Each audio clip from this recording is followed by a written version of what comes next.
बॉलीवुड तो है ही है, हम अपने बच्चों को क्या बोलते हैं? जिगर का टुकड़ा। वो इसलिए बोलते हैं कि वो हमें बहुत प्यारे होते हैं। ऐसे ही पूरी बॉडी को लिवर सबसे ज्यादा प्यारा होता है। तो अगर आपको थकान है, राइट, अगर आपको सुबह उठ के फ्रेश नहीं लग रहा है, अगर आपको कुछ डायबिटीज के साइन सिम्टम्स हैं, जैसे कि स्किन टैग्स होते हैं, कुछ अकेंथोसिस होती है, स्किन लाइंस में ब्लैकनेस होती है, तो आपको सस्पिशियस हो जाना चाहिए कि आपके लिवर में प्रॉब्लम हो सकती है।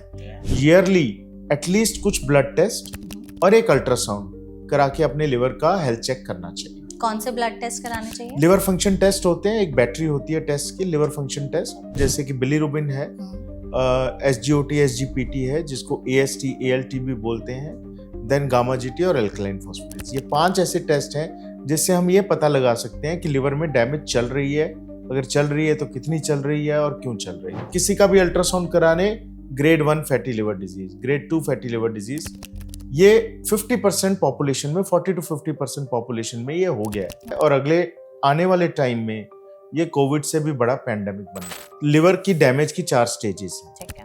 स्टेज 1 में सिर्फ फैट इकट्ठा होता है, ठीक है। 5% से ज्यादा फैट है लिवर में तो वो फैटी लिवर डिजीज की कैटेगरी में। उसमें अगर कल्प्रिट्स देखें कि क्या कल्प्रिट्स हैं सबसे ज्यादा, तो सबसे ज्यादा कल्प्रिट मैं शुगर्स को मानता हूँ। जिसमें कि बहुत ज्यादा कंटेंट है मीठेपन का, शुगर का। इन कैंस में तो ग्लूकोज और फ्रक्टोज मिक्स होती है, पर जो फ्रेश जूस होता है उसमें सिर्फ फ्रक्टोज होती है मेनली। ये इक्वली डैमेजिंग है हमारे लिवर के लिए। Vegetable oils are the worst kinds of oils for liver and for whole body. So जो 3 ऑयल्स मैं रिकमेंड करता हूँ इंडिया में स्पेसिफिकली, एक तो सुपर फूड्स कह सकते हैं उनको, अच्छे फूड कह सकते हैं लिवर के लिए। Lemon water, black coffee is very good for your health. तीसरी चीज है जैसे कि ब्रोकली है, कैबेज है, कॉलीफ्लावर है, देन रेडिश है, टर्निप है। ये कहा जाता है कि अगर स्टीम्ड ये वेजिटेबल्स ली जाएं तो ग्लूटाथियोन का लेवल लिवर में बढ़ता है और हमारी बॉडी को डिटॉक्सिफाई करता है। 8 बजे के बाद, सूर्यास्त के बाद खाना मत खाएं। अगर आप वेट लूज कर सकते हैं बेस्ट है, अगर नहीं कर सकते तो एटलीस्ट ये इनकलकेट करके धीरे धीरे वेट लॉस अपने आप हो जाएगा। 0.5 to 1 kg पर वीक वेट लॉस चाहिए हमें, तो धीरे धीरे अपने आप हो जाएगा और आपका फैटी लिवर डिजीज रिवर्स होना शुरू हो जाएगा। इसके साथ हर साल आप एक अल्ट्रासाउंड और एक प्लेन लिवर फंक्शन टेस्ट एक अच्छी लैब से करवाएं, ताकि आपको खुद पता लग जाए कि आपको फैटी लिवर हो रहा है या नहीं।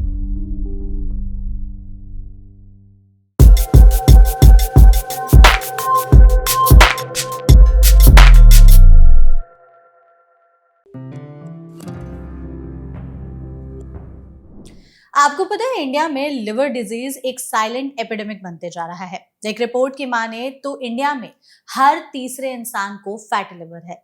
इतना ही नहीं, हर साल 2 लाख से ज्यादा जो मौतें हैं वो लिवर से जुड़ी प्रॉब्लम्स की वजह से हो रही हैं। ऐसे में हम सब जानते हैं कि लिवर हमारी बॉडी का डिटॉक्स फैक्ट्री है, जो हमारे शरीर से गंदगी डिटॉक्स करता है। लेकिन अगर लिवर को ही डिटॉक्स करने की जरूरत पड़ जाए तो, और ऐसे क्या हम मिस्टेक्स कर रहे हैं जिसकी वजह से हमारा लिवर हर दिन खराब हो रहा है, इसके साथ ही हम ऐसी क्या चीजें कर सकते हैं जिससे हमारा लिवर सही रहे, हमें बार बार थैंक यू बोले। तो आज के स्वास्थ्य चर्चा में हम इसी पर बात करेंगे, जानेंगे कि लिवर हेल्थ के बारे में हम सभी के लिए जानकारी जानना समझना क्यों जरूरी है। लिवर अगर खराब होने लगे तो क्या ऐसे बॉडी साइंस देने लगती है, इसको ठीक करने के लिए हम क्या कर सकते हैं, और ऐसी कौन सी चीजें हैं जो अपनी डाइट और लाइफस्टाइल में शामिल कर सकते हैं। तो इस वीडियो को आप एंड तक जरूर देखिएगा, क्योंकि ये इन्फॉर्मेशन आपके लिए, आपकी फैमिली और फ्रेंड्स के लिए बहुत ही ज्यादा वैल्यूएबल होने वाली है। इस सेशन में हमारे साथ एक बहुत ही स्पेशल एक्सपर्ट मौजूद हैं। हमारे साथ हैं डॉक्टर विवेक विज, जो कि चेयरमैन है लिवर ट्रांसप्लांट और GI सर्जरी फोर्टिस हॉस्पिटल में। तो डॉक्टर, सबसे पहले तो इस सेशन में आपका बहुत बहुत स्वागत है। नमस्कार।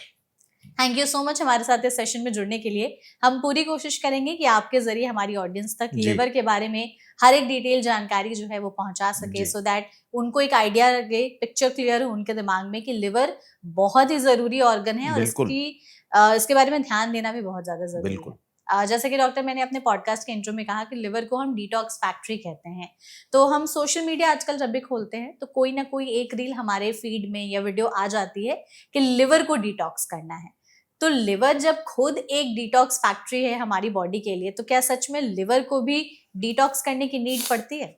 बहुत रेलेवेंट क्वेश्चन है मेघा। लिवर हमारी बॉडी का सबसे बड़ा डिटॉक्स मैकेनिज्म है इटसेल्फ, और ये 24/7 काम करता रहता है। दिन हो, शाम हो, दोपहर हो, इसने डिटॉक्स करते ही रहना है। और इसके डिटॉक्स के जो मैकेनिज्म है वो बहुत एडवांस्ड मैकेनिज्म्स हैं। इसके 2 फेजेस होते हैं। फेज 1 में जो भी मॉलिक्यूल को डिटॉक्स करता है, ड्रग्स हो, चाहे अल्कोहल हो, चाहे खाने में कोई टॉक्सिन हो, उसको पहले ये रिएक्टिव स्पीशीज में कन्वर्ट कर देता है। ठीक है। तो वो बहुत एक्टिव स्पीशीज होते हैं। वो फेज 1 होता है। फेज 2 में कुछ अमाइनो एसिड्स और सल्फर कंटेनिंग कंपाउंड्स उसको ट्रैप करके बॉडी से बाहर निकाल देते हैं। अच्छा। तो ये 2 फेजेस होते हैं, बहुत इंपॉर्टेंट फेजेस होते हैं। तो डिटॉक्स, अब आपका क्वेश्चन ये है कि क्या लिवर को डिटॉक्स करने की जरूरत है? तो आजकल बिजनेस वर्ल्ड है, हर जगह detox, it's a business gimmick. बहुत सारे प्रोडक्ट्स भी बेचे जा रहे हैं। In my opinion it's all A business gimmick.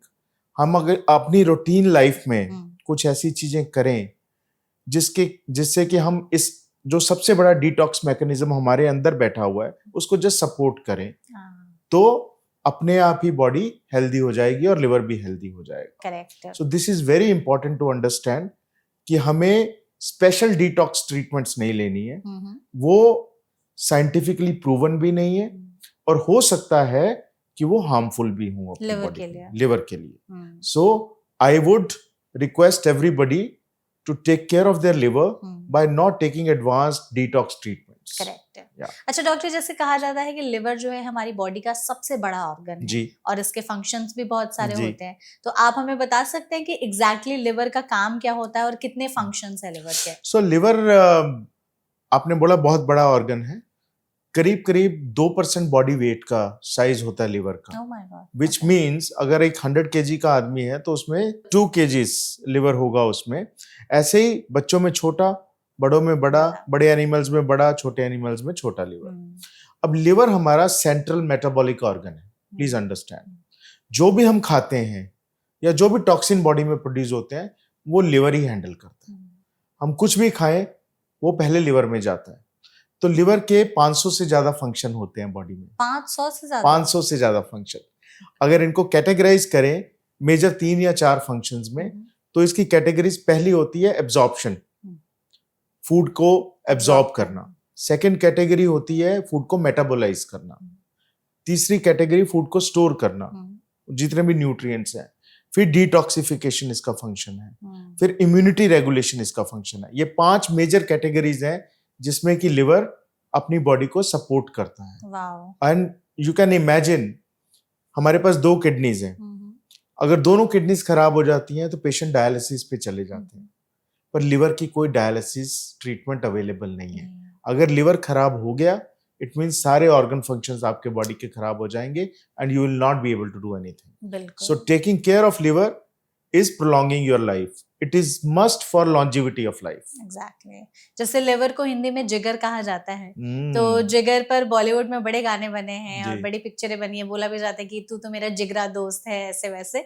लेकिन लिवर भी एक्चुअली इतने सारे फंक्शंस करता है, आपने हमें बताया, और कितनी अमेजिंगली मतलब काम करते रहता है साइलेंटली, और हमें पता भी नहीं चलता। लेकिन जिस हिसाब से ये साइलेंटली 24/7 काम करता है, आई थिंक डैमेज भी इसका वैसे ही होते होगा कि साइलेंटली अगर खराब हो रहा होता है तो हमें लक्षण शायद उस समय पता चले जब बहुत ज्यादा डैमेज हो चुका रहता है।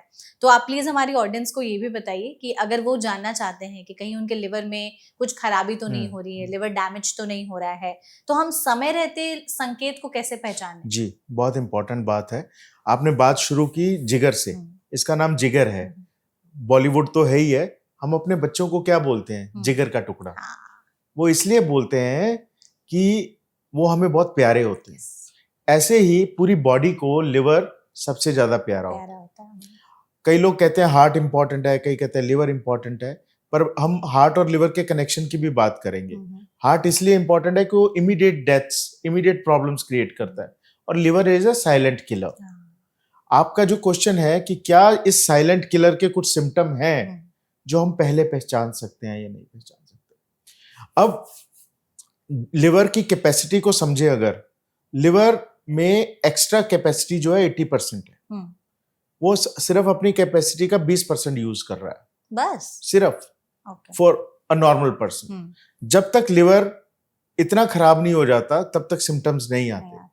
बट जनरली स्पीकिंग अगर आप अर्ली सिम्टम्स में जाते हैं तो अगर आपको थकान है, राइट, अगर आपको सुबह उठ के फ्रेश नहीं लग रहा है, अगर आपको कुछ डायबिटीज के साइन सिम्टम्स हैं, जैसे कि स्किन टैग्स होते हैं, कुछ अकेंथोसिस होती हैं, स्किन लाइंस में ब्लैकनेस होती है, तो ये अर्ली साइंस होते हैं मेटाबॉलिक सिंड्रोम के और डायबिटीज के। तो आपको सस्पिशियस हो जाना चाहिए कि आपके लिवर में प्रॉब्लम हो सकती है। But having said that, science से ज्यादा इंपॉर्टेंट ये है कि हम ये समझें कि दुनिया में मेटाबॉलिक सिंड्रोम की बहुत ज्यादा इंसिडेंस बढ़ रहा है। इसलिए हमें ईयरली एटलीस्ट कुछ ब्लड टेस्ट और एक अल्ट्रासाउंड करा के अपने लिवर का हेल्थ चेक करना चाहिए। कौन से ब्लड टेस्ट कराने चाहिए? लिवर फंक्शन टेस्ट होते हैं, एक बैटरी होती है टेस्ट की, लिवर फंक्शन टेस्ट। उसमें बहुत सारे टेस्ट होते हैं, बट जो कॉमन लोगों को पता है, जैसे कि बिलीरुबिन है, SGOT SGPT है, जिसको AST ALT भी बोलते हैं, देन गामा GT और एल्कलाइन फॉस्फेटेज। ये 5 ऐसे टेस्ट हैं जिससे हम ये पता लगा सकते हैं कि लिवर में डैमेज चल रही है, अगर चल रही है तो कितनी चल रही है और क्यों चल रही है। कैसे पता लगा सकते हैं, मतलब आप थोड़ा सा एक आइडिया दे जैसे कि हमारे AST ALT हैं, वो आप इसको ऐसे समझें, ये दोनों एंजाइम्स हैं जो लिवर सेल्स के अंदर बाउंड है। ये SGPT SGOT okay. SGPT liver के लिए स्पेसिफिक होता है और SGOT पूरी बॉडी में हो सकता है। तो ये लिवर के सेल्स में ट्रैप्ड होते हैं, तब तक ट्रैप रहते हैं जब तक लिवर का सेल डैमेज नहीं हो जाता। हमारी बॉडी इन लिवर के सेल को रिसाइकल करती है, तो हमारी बॉडी में जो इसका लेवल है 30 से 40 होता है, SGOT और SGPT का लेवल 30 से 30 to 40। अगर लिवर सेल एबनॉर्मली डैमेज होते हैं due to some reason, fat हो गया, fatty liver disease, alcohol, toxin, तो ये ट्रैप्ड जो एंजाइम्स है ये बाहर निकल आते हैं। जब बाहर निकलते हैं तो इनका लेवल ब्लड में बढ़ जाता है। okay. इनका लेवल 2 गुना, 3 गुना, 10 गुना, 15 गुना, 20 गुना भी हो सकता है। सो इससे हमें पता लगता है कि लिवर के सेल में डैमेज चल रही है। तो simple liver function test can tell you कि आपके लिवर में क्या डैमेज चल रही है। और एक अल्ट्रासाउंड में, आजकल आप किसी का भी अल्ट्रासाउंड कराने, grade 1 fatty liver disease, grade 2 fatty liver disease, ये 50% पॉपुलेशन में, 40 to 50% पॉपुलेशन में ये हो गया है। okay. और ये लाइफस्टाइल डिजीज है। हम नहीं समझते हैं, बट ये लाइफस्टाइल डिजीज है और अगले आने वाले टाइम में ये कोविड से भी बड़ा पैंडेमिक बनने वाला है। Fatty liver. तो आपने जैसे कहा कि हर साल टेस्ट कराते रहने चाहिए, जिसमें हम लिवर फंक्शन टेस्ट कराएंगे तो ये सारे पैरामीटर्स हमें समझ में आ जाते हैं, और एक अल्ट्रासाउंड। आपने ये चीज़ बोली डॉक्टर कि अगर हम अभी अल्ट्रासाउंड कराते हैं तो 50% लोगों में ग्रेड 1 ग्रेड 2 का फैटी लिवर डिटेक्ट किया जा रहा है। पहले ये कहा जाता था कि लिवर की बीमारी उन्हीं होती थी जो ज़्यादा शराब पीते थे, बट आज के समय में लाइफस्टाइल डिसऑर्डर बन गया है। तो जो लोग शराब भी नहीं पी रहे हैं तो वो ऐसे क्या चीज़ें कर रहे हैं या खा रहे हैं या गलतियाँ जिसकी वजह से उन्हें ग्रेड 1 या ग्रेड 2 फैटी लिवर हो रहा है? इसके लिए हम थोड़ा सा हिस्ट्री में जाएंगे इस डिजीज की। ठीक है। 1980s में क्या था कि अल्ट्रासाउंड होता था तो लोगों को फैटी लिवर डिजीज और लिवर फंक्शन टेस्ट खराब आते थे, तो उनको कहा जाता था कि आपका लिवर नॉन अल्कोहल की वजह से खराब हो रहा है। इसको NAFLD बोलते थे पहले, non alcoholic fatty liver disease. लेकिन उस समय रीजन नहीं पता था ये क्यों हो रहा है किसी को। कम से कम 25 से 30 साल लगे इस रिसर्च में ये जानने के लिए ये क्यों हो रहा है। तो अब इसकी डेफिनेशन है मेटाबॉलिक सिंड्रोम। तो इसको मेटाबॉलिक MESLD बोलते हैं, metabolic dysfunction associated liver disease. अब मेटाबॉलिक डिसफंक्शन को समझना बहुत जरूरी है, क्योंकि आगे हम बहुत बात करेंगे खाने के बारे में, एक्सरसाइज के बारे में। मेटाबॉलिक डिसफंक्शन क्या है? हमारी बॉडी में इंसुलिन रेजिस्टेंस होती है। इंसुलिन रेजिस्टेंस और बहुत सारी चीजें होती हैं, जैसे कि ब्लड प्रेशर होना। 5 क्राइटेरिया होते हैं मेटाबॉलिक सिंड्रोम के। ब्लड प्रेशर होना, ओबेसिटी होना, डायबिटीज होना, या लिपिड प्रोफाइल डिरेंज होना, कोलेस्ट्रॉल, HDL कोलेस्ट्रॉल या LDL ट्राइग्लिसराइड्स। अगर ये सब डिरेंज्ड हैं, एबनॉर्मल हैं, तो हम इनमें से एक भी अगर एबनॉर्मल है और साथ में अल्ट्रासाउंड में फैटी लिवर डिजीज है, तो इसको हम मेटाबॉलिक सिंड्रोम की कैटेगरी में डाल देते हैं। मेटाबॉलिक सिंड्रोम जिसको है, उसकी रिस्क ऑफ लाइफ सिर्फ लिवर की वजह से नहीं, हम्म, हार्ट की वजह से भी उसका रिस्क ऑफ लाइफ बढ़ जाता है। हम्म, ये पाया गया है कि मेटाबॉलिक सिंड्रोम से हार्ट और लिवर इक्वली दोनों। अफेक्ट होते हैं। तो बेसिक कल्प्रिट है मेटाबॉलिक सिंड्रोम, हम्म, और उससे लिवर में फैट इकट्ठा होगा, हम्म, उसी से हार्ट अटैक्स होंगे। 3 गुना ज्यादा इंसिडेंस पाया गया हार्ट अटैक्स का, 3 गुना, हम्म, एरिथमियाज का, हार्ट फेलियर्स का, okay, और फैटी लिवर डिजीज का इंसिडेंस तो 30 से 40% बढ़ जाता है, 30 से 40 टाइम्स बढ़ जाता है अगर किसी को मेटाबॉलिक सिंड्रोम। सिंड्रोम है तो मैं ये समझता हूं कि लिवर में फैट डिटेक्ट होना एक साइन है जो आपको बताता है कि आपको मेटाबॉलिक सिंड्रोम है। आपने लिवर फैट पे कंसंट्रेट नहीं करना, वो अपने आप ठीक हो जाएगा ठीक है, अगर आप अपना मेटाबॉलिक सिंड्रोम ठीक ठीक करें। कर लेंगे। तो ये जो लिवर में फैट जमने का प्रोसेस है, ये 1 दिन 2 दिन से तो शुरू होता नहीं होगा। साइलेंटली डैमेज कर रहा है तो आई एम श्योर कि बहुत लंबे समय से लिवर में धीरे धीरे फैट जम रहा होगा, जी। और एक दिन सिम्टम्स एकदम से दिखाई देने लगे, चेक कराया तो पता चला फैटी जी। लिवर है। तो वो शुरुआत कब से होने लगती है, और उस शुरुआत में हम ऐसी क्या गलतियां कर रहे होते हैं कि हमने अपनी लाइफस्टाइल में ये गलतियां की तो हमें फैटी लिवर हो गया? बहुत इंपॉर्टेंट क्वेश्चन है, आप सबको जानना है, क्योंकि आजकल जो हमारी लाइफ है बहुत ज्यादा स्ट्रेसफुल लाइफ है, you know, specially in metros, first year and second year cities, इतनी ज्यादा स्ट्रेसफुल लाइफ है भाग दौड़ कि वाली जिंदगी। भाग दौड़ है, हमें अपने लिए टाइम नहीं है। सो नॉर्मली लिवर में फैट होता है, प्लीज समझें इस बात को, अराउंड 5% फैट होता है। अगर 5% से ज्यादा फैट होगा तो उसको फैटी लिवर डिजीज बोलते हैं। ठीक है। ओके, इसकी शुरुआत आजकल में नहीं होती है, हमारे लाइफस्टाइल से जुड़ा हुआ है। आपने ये देखा होगा यंग लाइफ में जब होते हैं सब, may be the teen age और अर्ली 20s, सब पतले दुबले होते हैं।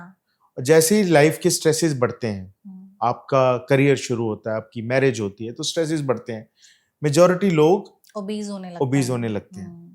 वो इसलिए कि वो अपने लाइफस्टाइल को रेगुलेट नहीं कर पाते, उनका मेटाबॉलिज्म कम हो जाता है, पर उनकी जो स्ट्रेसेस हैं वो बहुत ज्यादा बढ़ जाते हैं।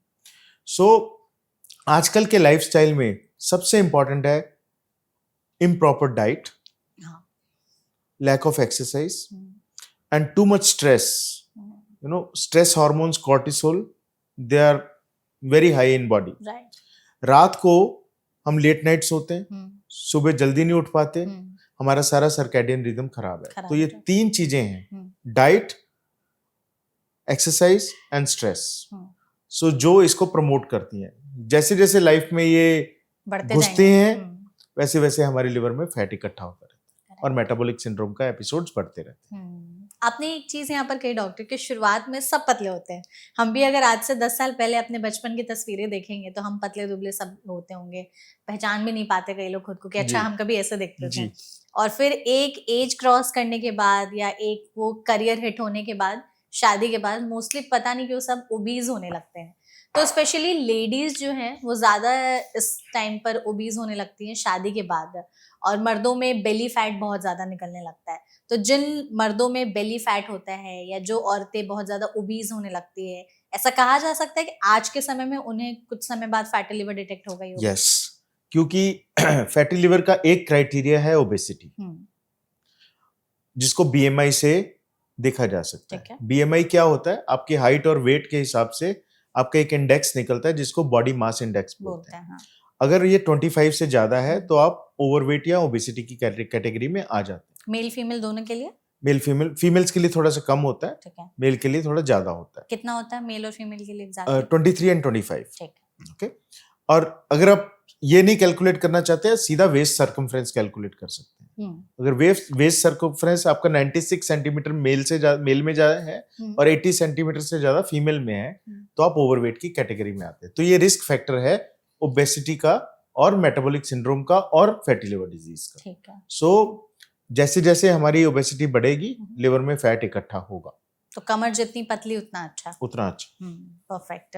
क्योंकि हम लोग जैसे फिल्मों में सुनते हैं कि हीरो हीरोइंस के जो है कमर का साइज इतना होता है, वैसे होता है, बट आज रियल लाइफ में भी हमें जरूरी है कि हमारी कमर की साइज उसी सर्कमफ्रेंस में रहे, सो दैट हम इन बीमारियों से बचे। बिल्कुल। आपने कुछ चीजें हमें बताई कि हम डाइट पर बात करेंगे कि हम अपनी डाइट में कुछ ऐसी चीजें खा रहे हैं जिस वजह से शायद फैटी लिवर हो रहा है या लिवर से जुड़ी बीमारियां हो रही हैं।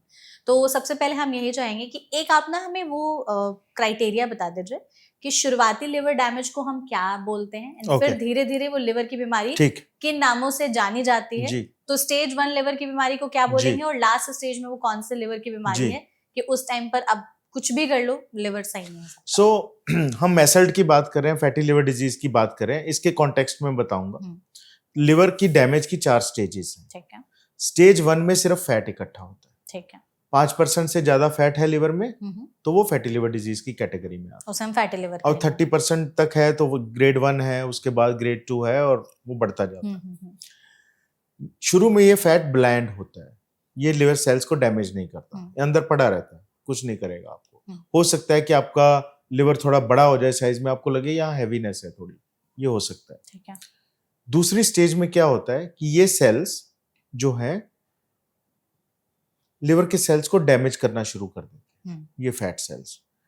और जब लिवर के सेल डैमेज होते हैं, उसका सिर्फ इससे मैकेनिज्म नहीं है, हमारी गट हेल्थ से भी रिलेशन है। ठीक है सो गट हेल्थ से कुछ बैक्टीरिया, कुछ टॉक्सिन्स आते हैं, वो भी लिवर्स के सेल्स को डैमेज करना शुरू कर देते हैं। ये सब हमारी डाइट से जुड़ा हुआ, हम बात करेंगे इससे। सो जैसे लिवर सेल डैमेज होते हैं, ब्लड में AST ALT बढ़ जाता है, ठीक है SGOT SGPT बढ़ जाता है, तो वो ग्रेड 2 में आता है, स्टेज 2 में आता है। जब आपका SGOT PT बढ़ गया तो वो मैश में आ गया, दूसरी स्टेज में आ गया। उसके बाद क्या है, हम जैसे जैसे धीरे डैमेज बढ़ती रहेगी तो हमारे लिवर में कुछ सेल्स होते हैं, स्टेलेट सेल्स, जो कि कोलेजन और फाइबर प्रोड्यूस करते हैं। जैसे धागा होता है वो प्रोड्यूस करते हैं। वो धागे से सेल्स जहां डैमेज हो जाते हैं वहां फाइबर जमा कर देते हैं। तो इसको फाइब्रोसिस बोलते हैं। ये स्टेज 3 है, लिवर फाइब्रोसिस। उसके बाद क्या है, जब फाइब्रोसिस हो गया तो लिवर सेल कोशिश करते हैं कि हम रीजनरेट करें, हम नए सेल बनाए, वो बनाते हैं तो वो नोड्यूल्स बन जाते हैं, बॉल्स बन जाती हैं लिवर सेल्स की छोटी छोटी। इसको बॉल्स के साथ जब फाइब्रोसिस जुड़ जाता है तो ये स्टेज 4 है, जिसको सिरोसिस बोलते हैं, लिवर सिरोसिस। और ये लास्ट स्टेज है। इसको सिंपल एनालॉजी में समझें, आपको अगर हाथ में कहीं चोट लगती है तो क्या होता है, चोट लगने पे आपको शुरू में बहुत ज्यादा दर्द नहीं होता, 5-6 घंटे के बाद आपको वहां पे सोजिश और दर्द शुरू होगा। जब कट लगता है वो स्टेज 1 है, जब फैट इकट है। जब सोजिश और वो शुरू हो गया तो वो स्टेज 2 है, जब आपकी इन्फ्लेमेशन स्टार्ट हो गई, सेल्स डैमेज होने शुरू हो गए। उसके बाद स्कार बनता है, वो स्टेज 3 है, जब फाइब्रोसिस हो गई।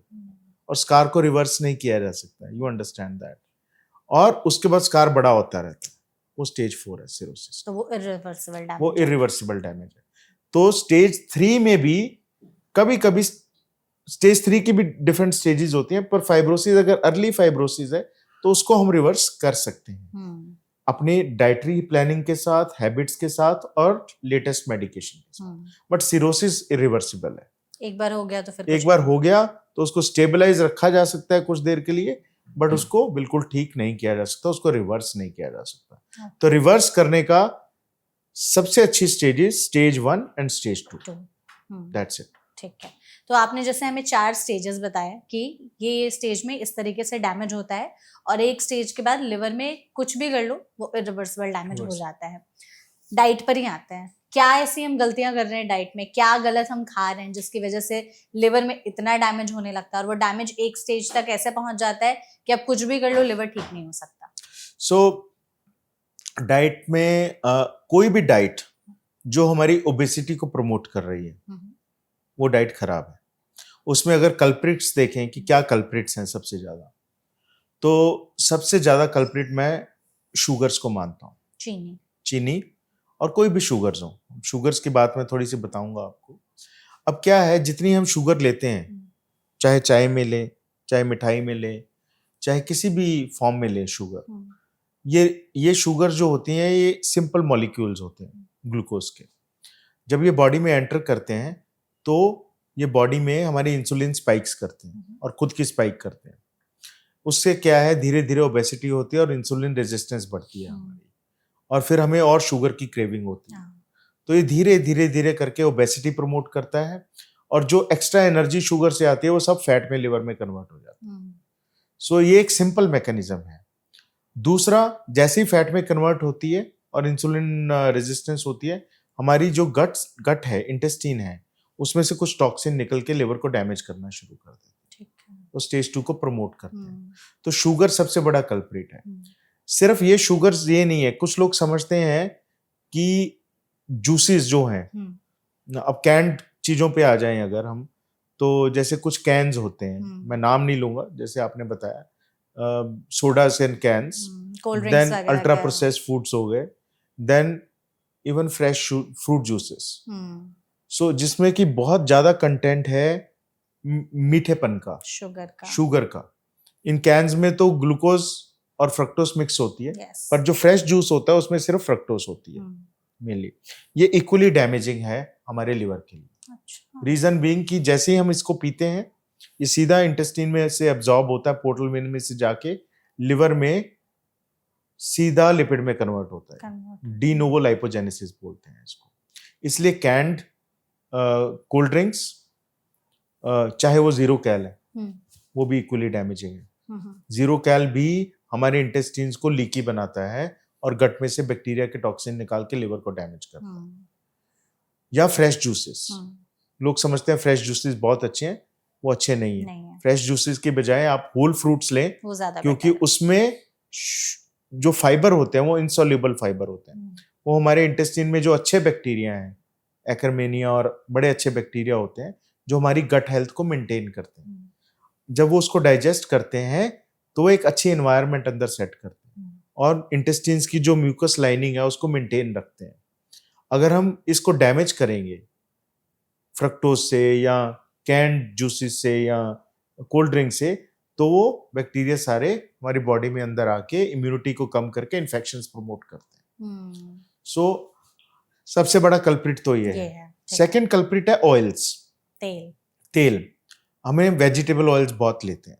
Vegetable oils are the worst kinds of oils for liver and for whole body.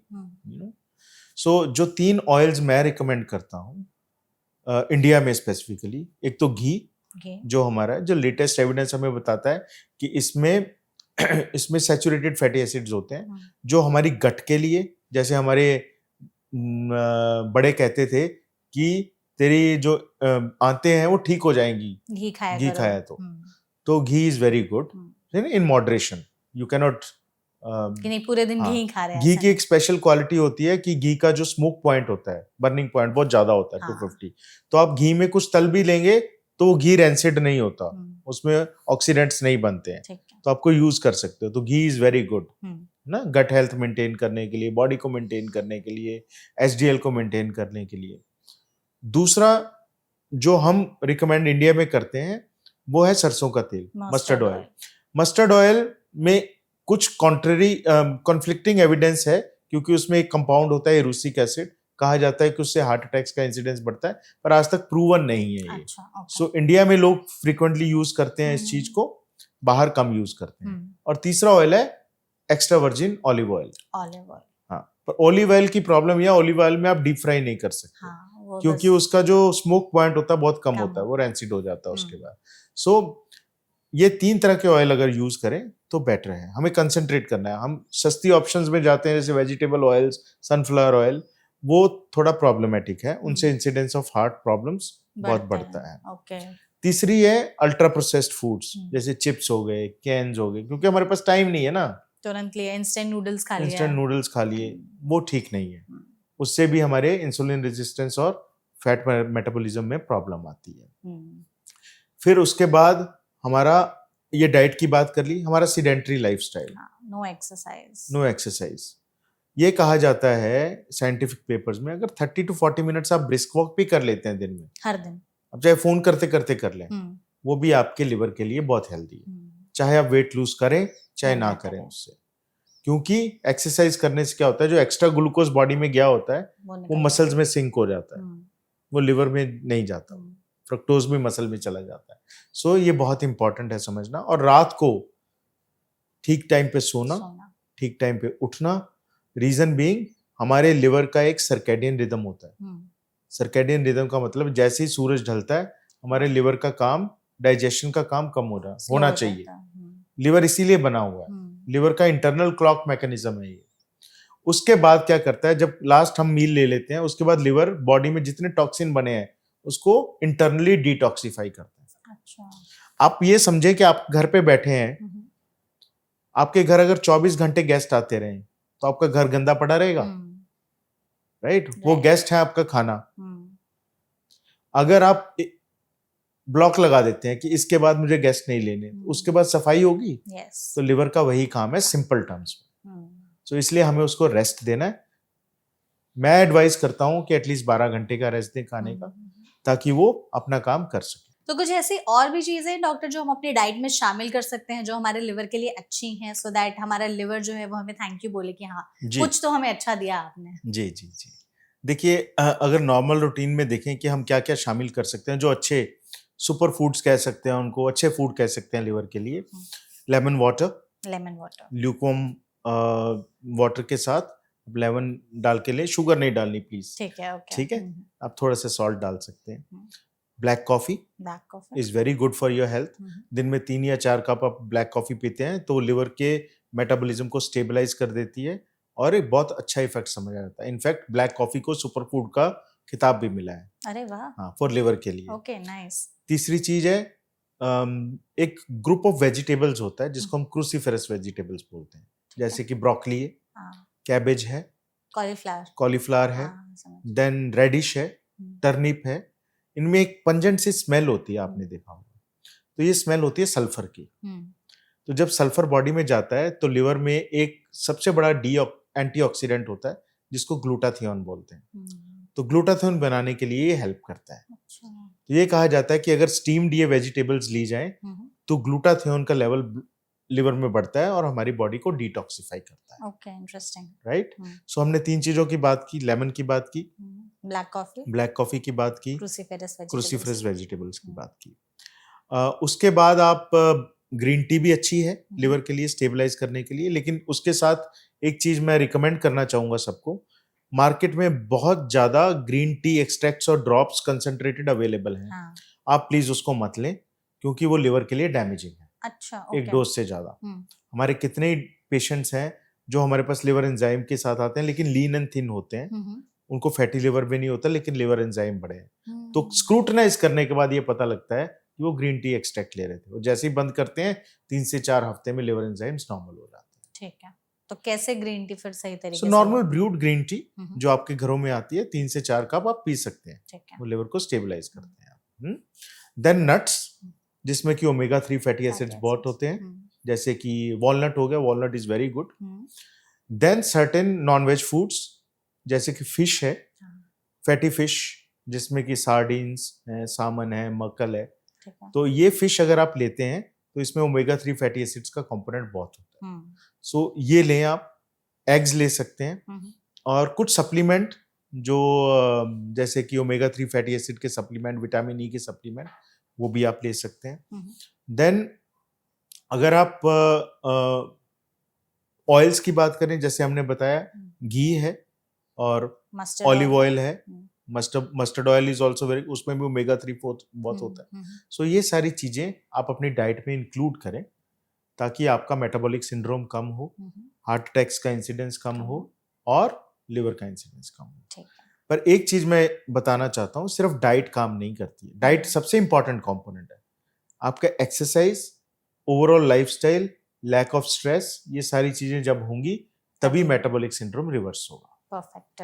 तो एक्सरसाइज भी कोई ऐसे स्पेसिफिक होते हैं लिवर के लिए, अगर हम ये करते हैं तो ज्यादा बेटर है? नहीं, कोई भी एक्सरसाइज लिवर और हार्ट के लिए अच्छी होती है। ये कहा जाता है 30 to 40 minutes brisk walk every day, at least 5 days a week बहुत ज्यादा इफेक्टिव है इसके लिए। आप जिम भी जा सकते हैं, योगा भी कर सकते हैं, पिलाटेस भी कर सकते हैं, कुछ भी कर सकते हैं, बट हमारे मसल्स को एक्टिव करना है ताकि वो जो एक्स्ट्रा ग्लूकोज है उसको एब्जॉर्ब कर सके, सिंक कर सके, ताकि वो मेटाबॉलिक सिंड्रोम का पार्ट ना बने। ठीक है, दैट्स मोर इम्पोर्टेंट। ये वाली चीज जो हमें करनी चाहिए। उसके अलावा आपने स्ट्रेस और स्लीप के बारे में बताया ही। डॉक्टर आप हमें एक और चीज बताइएगा, जैसे लिवर के लिए एक चीज कही जाती है कि अगर लिवर खराब हो गया है तो ट्रांसप्लांट की जब नीड होती है तो कुछ लिवर जो है वो खुद से रीग्रो भी कर जाता है।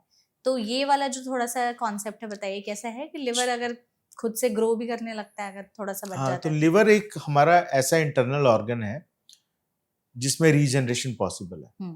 जैसे हम बचपन में सुनते थे, अभी भी है, गैको या छिपकली की अगर पूंछ कट जाए तो दोबारा आ जाती है। वो रीजनरेशन प्रोसेस है। अच्छा, right? वैसे लिवर का भी है? लिवर का भी है, पर लिवर की रीजनरेशन थोड़ी सी डिफरेंट होती है। अच्छा। अब लिवर की अगर लिवर को हम 2 हिस्सों में काट देते हैं, हम्म, लाइक जो लिवर डोनेशन में यूज होता है, हम्म, तो जो बचा हुआ हिस्सा है वो पूरा लिवर नहीं बनाता, लेकिन वो डबल हो जाता है या 3 गुना हो जाता है साइज में। अच्छा। एनालॉजी समझे, अगर फुटबॉल को हम 2 हिस्सों में डिवाइड करते हैं तो आधा हिस्सा ही डबल या ट्रिपल हो जाएगा, पूरी फुटबॉल नहीं बनेगी। हाँ, सो ये रीजनरेशन होती है लिवर की। ठीक है। ये बॉडी के मैकेनिज्म्स को स्टेबलाइज करने के लिए होती है। पर रीजनरेशन तभी पॉसिबल है जब लिवर की क्वालिटी अच्छी हो। अगर लिवर की क्वालिटी अच्छी नहीं है तो रीजनरेशन बहुत हैम्पर हो जाती है। अगर लिवर में फाइब्रोसिस है या इन्फ्लेमेशन है तो लिवर की रीजनरेटिव कैपेसिटी कम होती रहती है। सो इसलिए हम जब लिवर डोनर भी चूज करते हैं, वो ऐसे चूज करते हैं जिनमें फैटी लिवर डिजीज ना हो, अगर हो तो स्टेज 1 में हो और 10% से कम फैट हो, ताकि उसकी लिवर रीजनरेटिव कैपेसिटी सिर्फ डोनर के लिए नहीं, पेशेंट के लिए भी बेटर हो, क्योंकि जो लिवर पेशेंट में जाना वो भी बढ़ता है साइज में, और इसका भी साइज में बढ़ता है। सिरोटिक स्टेज में रीजनरेटिव कैपेसिटी ऑलमोस्ट खत्म हो जाती है, तो रीजनरेट नहीं हो पाता लिवर, तो इसलिए उसको एंड स्टेज लिवर डिजीज बोलते हैं। ठीक है, तो फिर क्या ऐसी नौबत आ जाती है या क्या ऐसे डैमेजेस हो जाते हैं लिवर में कि लिवर ट्रांसप्लांट की नीड आती है? यही बताया हमने, लिवर ट्रांसप्लांट जो है बेसिकली तब किया जाता है जब लिवर पूरी तरह डैमेज हो गया। सिरोसिस अब ये कंपैटिबल नहीं है लाइफ के लिए। सिरोसिस एक पार्ट है इसका। ठीक है। सिरोसिस मल्टीपल रीजंस के कारण होता है, अगर हम समझे तो। एक तो फैटी लिवर डिजीज आज का सबसे ज्यादा important reason, 1/3 cases of liver transplant are due to fatty liver disease. Secondly alcohol से लिवर डैमेज होगा। ठीक है। थर्डली कुछ वायरसेस होते हैं जो हिपैटो लिवर को इफेक्ट करते हैं, जैसे hepatitis B virus, hepatitis C virus, hepatitis A और ई वायरस, ये सब लिवर को डैमेज करते हैं। बच्चों में अलग लिवर की ट्रांसप्लांट की प्रॉब्लम होती है, वो जेनेटिक रीजंस होते हैं, कुछ और रीजंस होते हैं। और कई बार acute liver failure, suddenly liver आपका आज ठीक है कल खराब हो गया। अच्छा। ये भी मैं बताना चाहूंगा, जो हम बाहर से खाना खाते हैं, अनहाइजीनिक खाने की बात कर रहा हूँ, आपको एक स्पेशल ध्यान रखना है कि हाइजीन प्रॉपर हो, और जो उससे 2 हेपेटाइटिस की बीमारियां होती हैं, एक हेपेटाइटिस ई वायरस और हेपेटाइटिस ए वायरस। ए और ई खाने से होते हैं। ई स्पेशली प्रेग्नेंट फीमेल्स को अफेक्ट करते हैं, तो उनका लिवर फेल कर देता है, फिर बच्चे की भी जान पे बनती है, मदर की जान पे भी बनती है, और फैमिली की जान पे भी बनती है। सो सेकेंडली जो हेपेटाइटिस ए वायरस है वो नॉर्मली ठीक हो जाता है, पर कुछ केसेस में उसमें लिवर ट्रांसप्लांट की जरूरत पड़ती है। और ये दोनों चीजें आप देखिए कि अगर हम अनहाइजीनिक जाके सड़क से, हमें नहीं पता कि कौन सा वेंडर कौन सा पानी यूज कर रहा है, ये फीकोरल रूट होता है और पानी से ही सबसे ज्यादा स्प्रेड होता है। तो इसको अवॉइड करना है हमें। हाइजीनिक कंडीशंस, आप घर बना के खाएं, अच्छी जगह से खाएं, then there is no problem. ठीक है, तो ये वाली चीज जो हमें ध्यान में रखनी चाहिए। तो एंड स्टेज में लिवर डैमेज हो गया, फिर ट्रांसप्लांट की जरूरत पड़ती है। अब सिरोसिस में हर सिरोसिस में ट्रांसप्लांट की जरूरत नहीं होती, कुछ सिरोसिस होती है स्टेबल सिरोसिस। अब उन स्टेबल डिजीजेज में हम यूजुअली मेडिकेशन से मेंटेन करते हैं पेशेंट को, जितनी देर तक हम मेंटेन कर सकते हैं। और जब लिवर टिप कर जाता है, जब बॉडी में कुछ स्ट्रेस बढ़ता है, फिजिकल स्ट्रेस हो, मेंटल स्ट्रेस हो, इन्फेक्शंस हो, कुछ भी हो, तब ये सडन लिवर जो ब्रिंक पे बैठा है अपनी कैपेसिटी के, ये सडनली ये साथ छोड़ देता है बॉडी का। अच्छा। इसको डीकॉम्पेंसेशन बोलते हैं, और आपका सडनली पीलिया बढ़ जाएगा, असाइटिस हो जाएगा, और उस स्टेज में तो ट्रांसप्लांट इमीडिएटली चाहिए होता है। तो लिवर ट्रांसप्लांट की जब नीड पड़ जाती है तो डोनर कैसे डिसाइड करते हैं, और फिर उसके बाद का प्रोसेस क्या होता है? देखिए, लिवर ट्रांसप्लांट में जो डोनर है वो 2 मैकेनिज्म से आता है। पहला मैकेनिज्म है इंडिया में जो सबसे ज्यादा है, 70% लिविंग डोनर लिवर ट्रांसप्लांट। इसका मतलब ये है कि हम जो परिवार के मेंबर्स हैं, चाहे इमीडिएट मेंबर्स हैं, फर्स्ट डिग्री रिलेटिव है, चाहे सेकंड डिग्री है, किसी तरह रिलेशन होना चाहिए परिवार में, वो लविंगली अपने पेशेंट को डोनेट करते हैं लिवर। तो इस कंडीशन को लिविंग डोनर लिवर ट्रांसप्लांट बोलते हैं। तो हम उनका अप टू 70% हेल्दी लिवर ले सकते हैं और पेशेंट को देते हैं। तो इसका सक्सेस रेट जो हम अपना सक्सेस रेट मैं बता सकता हूँ, किसी और को तो नहीं बता सकता, करीब करीब 97 to 98% होता है इमीडिएट ओके, सक्सेस रेट। ठीक है, बट ये डिपेंड करता है कि पेशेंट की कंडीशन कैसी थी कैसे पहले। है? इसलिए मैं ये रिकमेंड करता हूँ कि जैसे ही आपका लिवर खराब होता है, एक liver specialist, specially transplant specialist से जरूर मिलें, ताकि आपको वो गाइड कर सके कि राइट टाइम क्या है ट्रांसप्लांट। ट्रांसप्लांट, राइट टाइम से हम सक्सेस रेट को 100% तक ले जा सकते हैं, नंबर 1। राइट, दूसरी तरह का डोनेशन होता है जिसको हम कैडेवरिक लिवर ट्रांसप्लांट डोनेशन बोलते हैं, कैडेवरिक ट्रांसप्लांट बोलते हैं। उसमें ब्रेन डेड जो कैंडिडेट्स होते हैं, अच्छा, उनके लिवर को, उनके ऑर्गन्स, जो परिवार वाले ऑर्गन्स डोनेट करना चाहते हैं, उनके ऑर्गन्स को लेके हम ट्रांसप्लांट कर सकते हैं। ब्रेन डेड बहुत रीजंस के कारण इंसान होता है। सबसे फॉरमोस्ट रीजंस है उसके एक्सीडेंट्स, फॉलोड बाय ब्रेन में कोई इंजरी हो गई, हेमोरेज हो गया या कुछ हो गया। सो मैं एक और मैसेज भी देना चाहूँगा, हमारे इंडिया में लिविंग डोनर लिवर ट्रांसप्लांट्स बहुत ज़्यादा हैं। अच्छा, और बाहर की कंट्रीज में डिजीज डोनर बहुत ज़्यादा है। है। तो मैं ये चाहता हूँ कि लोग आगे बढ़ें और जिस लाइफ को हमने लूज तो कर ही दिया, वो अपने ऑर्गन्स डोनेट करके किसी और के थ्रू जिए। बिल्कुल। सो ये बहुत इंपॉर्टेंट है। साउथ इंडिया में तो फिर भी ट्रेंड है, नॉर्थ इंडिया में लोग बिल्कुल डोनेट नहीं करते। नहीं करता। और जिसको प्रॉब्लम होती है लिवर की, वो हमसे ये क्वेश्चन पूछता है कि लोग डोनेट क्यों नहीं करते हैं, लेकिन जब उनकी बारी आती है वो खुद भी डोनेट नहीं करते। सो मेरी सबसे रिक्वेस्ट है कि इस सिस्टम को आगे बढ़ के, हमने अपना loving dear and near one तो लूज कर ही दिया है, लेकिन उसके ऑर्गन्स को डोनेट करके हम बाकियों की लाइफ के थ्रू उनको जिए। सो ये 2 तरह के डोनर्स होते हैं। दूसरी तरह के डोनर बहुत कम है इंडिया में, इसलिए लिविंग डोनर लिवर ट्रांसप्लांट सबसे ज्यादा है। नहीं, हमारा भी यही मैसेज रहेगा हमारे इस सेशन के जरिए कि डोनेशन जो है वो ज्यादा से ज्यादा लोग करें, सो दैट अगर हम कम से कम किसी एक की तो जान बचा सकते हैं। बिल्कुल। और हम जैसे लिविंग डोनर में हम बात करते हैं, पहले हम बड़ा कट देते थे लिविंग डोनर में, अब स्पेशली हमारे यूनिट ने स्कारलेस डोनर सर्जरीज करनी शुरू की हैं, जिसमें हम लैप्रोस्कोपी और मिनिमली इन्वेसिव रोबोटिक करके लिवर को सिजेरियन सेक्शन के कट से निकाल लेते हैं। अच्छा। तो फिर वो पेट पे स्कार नजर नहीं आता। तो ये डोनर्स को बहुत ज्यादा कंफर्ट देता है और बहुत ज्यादा कंफर्टेबल हैं वो, ताकि उनके, क्योंकि यंग डोनर्स होते हैं सारे, उनका स्कार इज ए टैबू, सो उससे अवॉइड हो जाता है और रिजल्ट्स ऑलमोस्ट सेम है। वाह, ग्रेट, ये चीज बहुत अच्छी बताई आपने। तो आई थिंक अभी तक हमने जितनी लिवर पर बातचीत की है उसमें हर एक एस्पेक्ट को कवर किया है कि डाइट रिलेटेड चीजें क्या हैं, एक्सरसाइज क्या हैं, क्या क्या लिवर के फंक्शंस हैं, कैसे डैमेज होने लगता है, एंड देन फिर वो लिवर ट्रांसप्लांट की स्टेज कब आ जाती है। हम चाहते हैं डॉक्टर कि जाते जाते आप हमारी ऑडियंस को एक मैसेज जरूर दें कि अगर वो चाहते हैं कि अपने लिवर हेल्थ को एकदम सही रखें, उनकी लिवर किसी बीमारी से ना जूझे, तो क्या वो चीजें हैं जो उनको अभी से ही अपनी लाइफस्टाइल में बंद कर देनी चाहिए और शुरू कर देनी चाहिए, सो दैट लिवर लंबे समय तक अच्छे से काम बिल्कुल बिल्कुल बिल्कुल वैलिड क्वेश्चन है। आई थिंक 4 चीजें हैं जो जिस पे कंसंट्रेट करना है सबको, और इन 4 चीजों का एक्सेस है लाइफस्टाइल चेंज। सो आज ये समझ ले कि मैं बता रहा हूं आपको कि लाइफस्टाइल जो खराब हो गया है उसको रिवर्स करना है, लाइफस्टाइल चेंज करना है, और ये आप ही के हाथ में है, कोई और नहीं कर सकता। लोग आपको कितनी सलाह दे दें, जब तक आपके अंदर से नहीं आएगा आप नहीं चेंज कर पाओगे। और ये चेंज करना, मैं ये नहीं कहता बहुत इजी है, पर बहुत डिफिकल्ट भी नहीं है। सो सबसे पहले इसमें आपने ये करना है, एक रूटीन डाइट को इंक्लूड करना। ठीक है। उस डाइट में क्या खाना है हमने बता दिया, और क्या नहीं खाना वो भी बता दिया। सो उस डाइट को आप कंसंट्रेट करें, उस डाइट पे, राइट।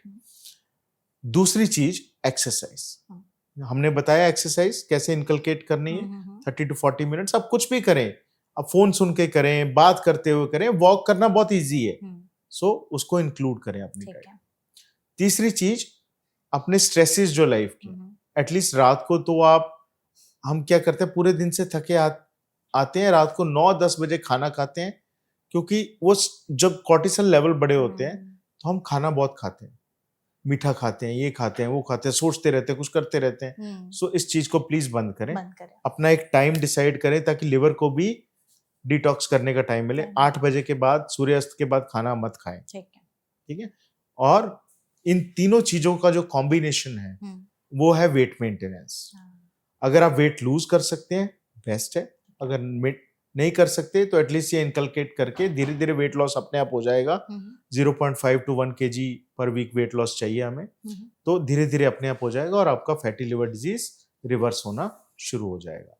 इसके साथ हर साल आप एक अल्ट्रासाउंड और एक प्लेन लिवर फंक्शन टेस्ट एक अच्छी लैब से करवाएं, ताकि आपको खुद पता लग जाए कि आपको फैटी लिवर हो रहा है या नहीं हो रहा। साथ में डायबिटीज का स्क्रीनिंग, ब्लड प्रेशर का स्क्रीनिंग और आपकी वेट की स्क्रीनिंग ये चलती रहे हर साल। सो इससे हम पूरे गैमेट को मैनेज कर सकते हैं। मैसेज ये भी है कि इंडिया में 40% लोग फैटी लिवर डिजीज से ग्रस्त हैं। अगर अगले 15 से 20 साल में ये लिवर सिरोसिस में कन्वर्ट हो गए तो आप समझते हैं 50 लाख लोग लिवर सिरोसिस के होंगे जिनको ट्रांसप्लांट की जरूरत पड़ेगी। सो प्लीज अपने आप को हेल्दी रखें, अपने देश को हेल्दी रखें और अपने हेल्थ सिस्टम्स को भी हेल्दी रखें। इतने लोगों को हम मैनेज नहीं कर सकते। कोविड में आपने देखा है कि नहीं मैनेज कर पाए, बहुत मुश्किल हो गई। सो इस चीज को इम्प्रूव करें। Exactly. Thank you so much doctor हमारे साथ इस सेशन में जुड़ने के लिए। आपने बहुत ही इंसाइटफुल और वैल्यूएबल इंफॉर्मेशन जो है वो हमारे साथ, हमारी ऑडियंस के साथ शेयर की। बहुत ही आसान भाषा में आपने हमें बताया कि लिवर की बीमारी कैसे जानलेवा बन सकती है और आने वाले समय में एपिडेमिक भी बन सकती है। तो हमें अभी से ही अपने लिवर पर ध्यान देने की जरूरत है। I hope you enjoyed the session. I really enjoyed. Thank you so much and thank you so much audience, आपने इस वीडियो को यहाँ तक देखा। इस सेशन में हमने लिवर हेल्थ से रिलेटेड बहुत सारी डिटेल बातचीत की है। आई एम श्योर आपके लिए ये सेशन हेल्पफुल रहा होगा। अगर आपके मन में कोई और सवाल रह गए हैं तो कमेंट सेक्शन के जरिए आप हमसे पूछ सकते हैं। हम पूरी कोशिश करेंगे डॉक्टर के जरिए ही उन सभी सवालों के जवाब देने के। ऐसे और भी सेशंस के लिए फॉलो करते रहिए NBT लाइव। Thank you.